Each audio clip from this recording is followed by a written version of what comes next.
In this video, we'll be showing you how we set a delayed start on our Maytag dishwasher.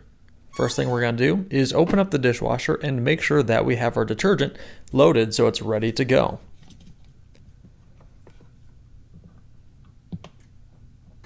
Once the detergent is now in, we can then begin to close the door a little bit so we can access the control panel. Now, we're going to want to turn it on by pressing the start button.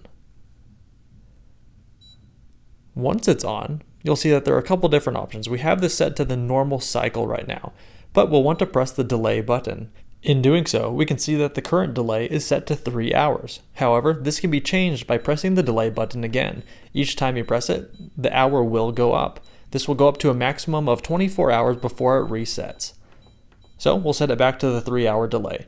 Before we continue, we're just going to confirm that the cycle the dishwasher is set to is the one that we want, and we have it set to normal, which is good to go. Okay, with that set, we'll now press the start button and then close the dishwasher. Now, once the dishwasher is closed, in 3 hours it will begin the run cycle. However, if for whatever reason you need to cancel this, you can simply just open up the dishwasher and then press the cancel button, which is right next to the start. When you turn the dishwasher back on, that delay is no longer going to be active and it can be run normally again.